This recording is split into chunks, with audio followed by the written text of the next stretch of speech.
Welcome to the Natural Dark Thriller. I'm just saying, but full seriousness. What's going on, YouTubers? It's the Natural Born Thriller. And it's the best you can see me because welcome everyone to All the Wrestling Review, the show from June 9th, 2020, pertains to giving you AEW Dark results, which is why you can't see me the way you want to see me because it's a dark theme pertains to AEW Dark. In fact, it's always going to be this way. So, there you go. Don Callis, I'm sorry, that's the wrong show. What I meant to say was Excalibur and Taz on commentary for this show.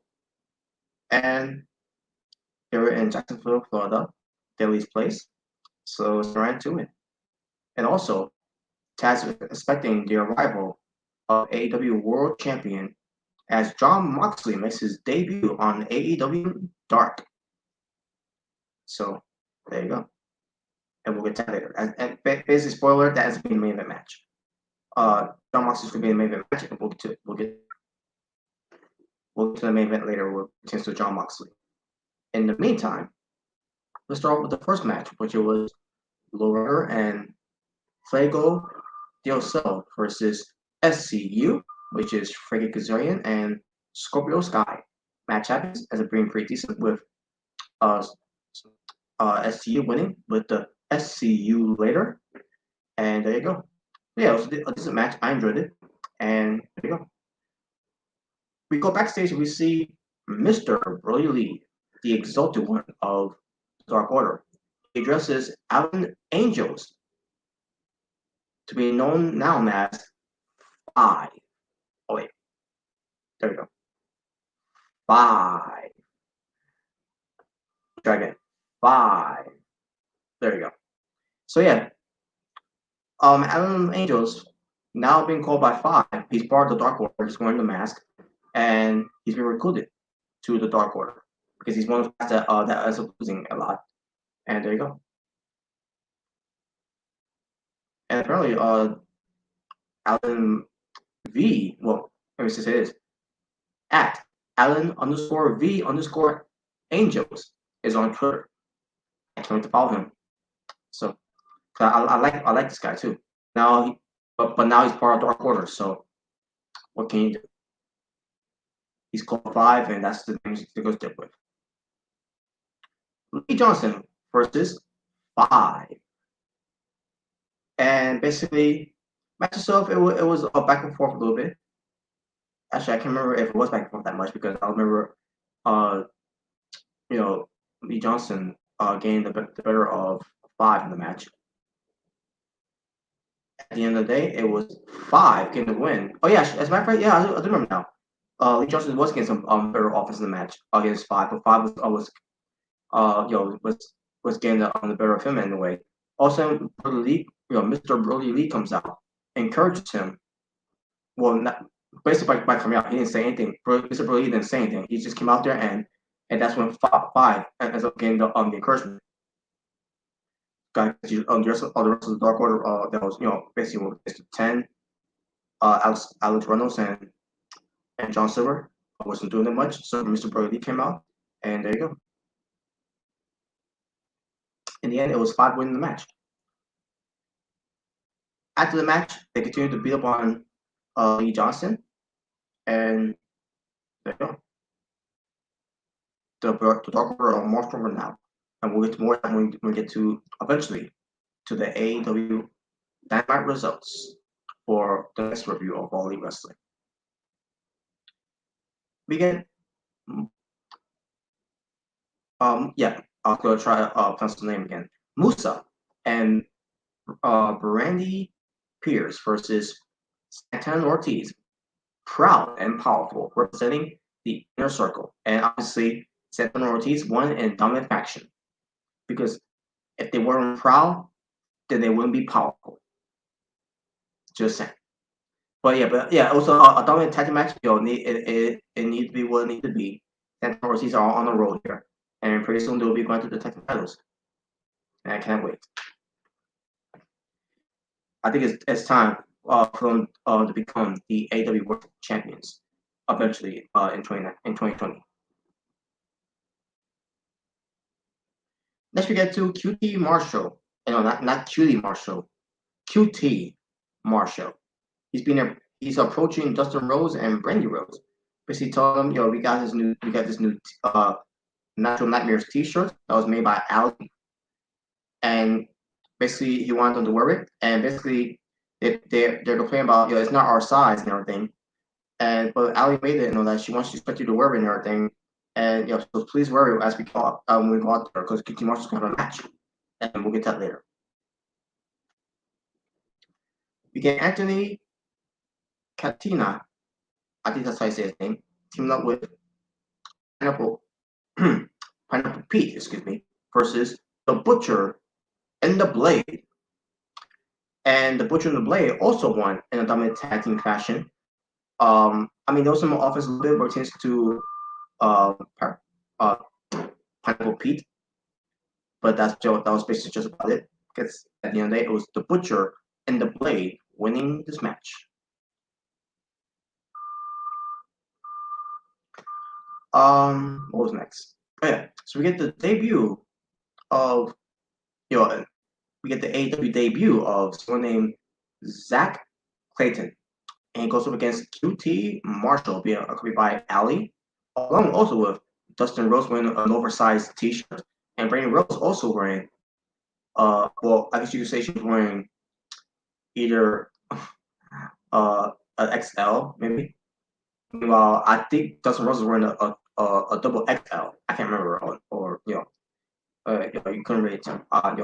But basically, the point is, it was designed for them to look terrible and to embarrass them, and that was obviously Ali's job to do that, and it worked. So, Ali's at commentary. Dustin Rose didn't wear the shirt Brandy Rose didn't wear the shirt that long, and then later on, Dustin Rose decided to take the shirt off. But the match itself between QT Marshall and Zach Clayton, it was pretty good, back and forth in a way. Ali came on there, and she wanted to encourage QT Marshall in a way. At one point, Brandy Rose took a bump. Brandy Rose always holding onto her fingers. I think she may have broken a nail or whatever. And then Ali faked an injury that never happened to her, but she said she broke her finger or nail or whatever, and QT Marshall attended her more than he attended Brandy Rose. And this led to a distraction with Ali distracting Clayton, and QT Marshall took advantage of it and went for the QT cutter and gets the win. And after the match, Ali gets in the ring along with Dustin and Brandy Rose. Dustin goes to QT Marshall. QT Marshall basically left Dustin Rose high and dry as he went to attend Ali instead. And basically, what I love about this whole thing with Ali, she's being a heel, but she's doing it in a way that you can tell that she's doing a very good job of acting. That she's this innocent, bubbly, nice persona, type of way and it works. That's based on how she's acting. It's very good acting of how she is. Pretending to be nice, but she's really mean and bad and evil. Behind the smile and the innocent face, and at the end of the day, she's got a guilty face behind the innocent face. So I love it. Now, obviously, it's got to lead to something with Ali, setting up QT Marshall and Dustin Rose, the Natural Nightmares, where it tends to attention that needs to be brought eventually either on Dark or Dynamite. However it's going to play out, it's got to lead to a pay-per-view where it tends to the return of the Bunny to go back to the Butcher and the Blade, to try to bring them back up, because they needed it. They needed it obviously, and I'll get to more of that when we do the Dynamite results too, for the next review of All Elite Wrestling, which I will get to that eventually. But there you go. But yeah, matches between QT Marshall and Clayton was pretty good. Sonny Kiss versus Christopher Daniels. And this match was good. Christopher Daniels, at one point was being frustrated that he couldn't, out wrestle Sonny Kiss because Sonny Kiss was getting better of Christopher Daniels. Christopher Daniels at one point lost his temper and he starts, yelling at RB Edwards and everything, and then he's like, I'm sorry and everything, and but Sonny Kiss took advantage of that and everything. Basically, it was a back and forth action between Sonny Kiss and Christopher Daniels, and it made Sonny Kiss look good. But at the end of the day, it was Christopher. excuse me. It was Christopher Daniels getting the win over Sonny Kiss after hitting Angel's wings, and there you go. So yeah, pretty match. And I'll get to more about Sonny Kiss when we do the next review for All Elite Wrestling pertains to AEW Dynamite. You're probably wondering, what do you mean by that? Tune in and find out about it, and I'll let you know how I feel about it. We get Brandon Cutler and the Librarian, and covered by the other Librarian, Peter Avalon and Leva Bates. Brandon Cutler rolls the dice. Peter Avalon trying to kick it, but also up here on Brandon Cutler's like psych, and he ends up rolling it anyways. basically got one who's one step ahead of Peter Avalon in a way. But they're gonna try again, teaming up as they go up against Jurassic Express, which it will feature Luchasaurus and Marco Stunt Growth being accompanied by Jungle Boy. As far as the match, I tried into the match, folks, because of Peter Avalon and Brandon Cutler, but I can't get into the match because of Marco Stunt. I don't find him appealing. I'm not a fan of Marco Stunt. I don't think Marco Stunt brings any value to the table. Marco Stunt to me is a waste of a space. He's not talented or to what he brings to the table in the ring or as a character. To me, he's just trash. I don't buy in to Marco Stunt. I buy into Riho more than Marco Stunt because unlike Marco Stunt, Riho, who's from Japan, on top of her being Japanese, she's pretty damn good as a wrestler. I can't say the same thing about Marco Stunt. I can't even name one match of Marco Stunt where I think, oh yeah, this guy's good in the ring. Not even with his match against with Lance Archer, MJF, and whoever they put in front of him that he has to look up to. Like legitimately look up to because he's too damn short. It's not one of those cases where he's a vanilla midget. He's the epitome of vanilla midget. I mean, look how small he is. He looks like he could be almost reaching down to Hornswoggle's height. It's ridiculous. So I couldn't get to match that much, but of course, Jurassic Express wins the match, which means the losing streak once again continues between Peter Avalon and Brandon Cutler. So there you go. And now we get to the main event, which before we get to that point, Taz brings out Brian Cage to the booth, or the commentary booth, and basically warns Excalibur to not try or to shake Brian Cage's hand because Brian Cage ain't here to say hi. He ain't here to greet to anyone. He's there to only to observe what he's going to be dealing with at Firefest against the AEW World Champion for the AEW World Championship title with Jon Moxley, the unpredictable Jon Moxley. Speaking of Jon Moxley, he goes against someone named by Robert Anthony, who looked like he was a superhero with his cape. But match happened between Robert Anthony and Jon Moxley, and Jon Moxley was having trouble with Robert Anthony in the match because it was a back and forth action match between the two. It wasn't because of the distraction because Brian Cage was there.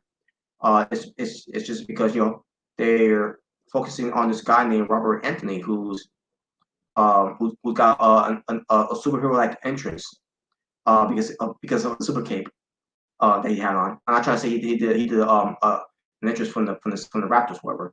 But I'm just saying when he came out there, he looked like he was a superhero. But they see some value in this guy, and I value. excuse me, I see some value in him too, and hopefully we see more of him. Hopefully we see more of him on AEW Dynamite as well. But as far as this match went, it was a pretty good match. At the end of the day, Jon Moxley gets the win on Robert Anthony by making him tap out into the Texas Clover Leaf.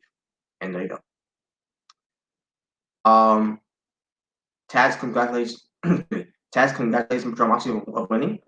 Commentary by Biscuit and Brian Cage and Jon Moxley. Basically, Jon Moxley was celebrating in the corner, and then then Taz on commentary was like, he should be looking at at Brian Cage. He's being so disrespectful by not looking at Brian Cage because that's gonna be his opponent. He's got someone to be worried about at Fyter Fest, and I thought that was a great delivery. I thought that was a great delivery by Taz when he said that. He's right. Jon Moxley should be looking at Brian Cage. He should not have his back turned because you never know that Brian Cage might do a sneak attack to him.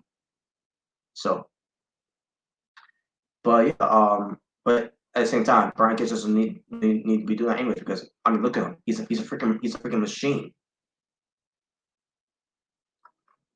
And I'm talking about him being big. So there's no need for him to do that. But then again, so I thought when we get to AEW Dynamite, which eventually I will get to that. Oh yeah, so yeah, and that was the main event, and that was the show.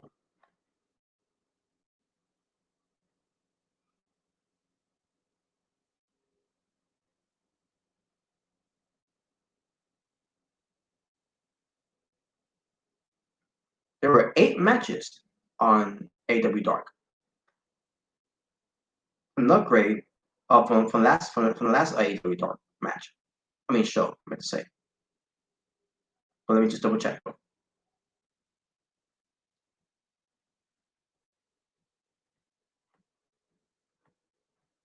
Yes, it was.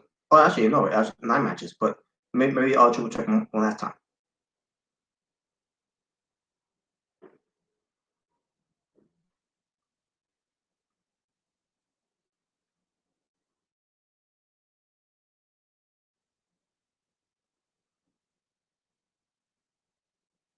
Okay, so it's telling me 8 matches. I'm sorry, I gotta do this again, folks. I gotta make sure I got this right.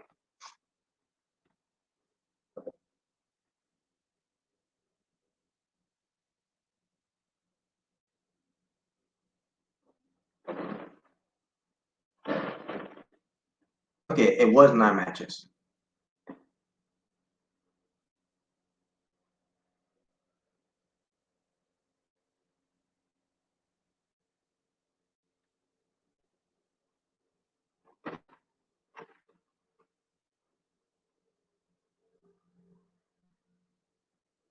Okay, now it's telling me 8 matches.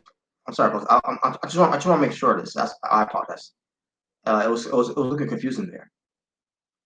I just want to make sure I'm not missing any matches.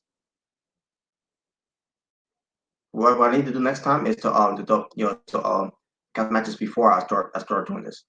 That way I can make it more quicker.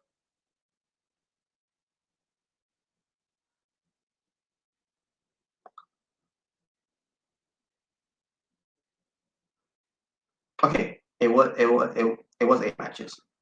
Okay, just making sure. 8 matches it was. A total amount of wrestling for AEW Dark from January 9th, 2020. My overall strength for the show, I'm going to go with a 6 out of 10. That's the best I can give it so far. And that being said, thank you all for watching for It's the Natural Born Thriller, saying peace on the streets. This was your All Elite Wrestling Review, where we continue AEW Dark results from June 9th, 2020. Until next time, folks, we'll continue to do All Elite Wrestling Review, which will be the next edition. When we reviewing the results of AEW Dynamite. Until then, stay well, stay safe, take care of yourselves with the whole coronavirus situation, and everything else that's going on in the world. Make sure be on your best behavior and and take care of yourselves at the end of the day. So take care. I'm out. Ta ta for now.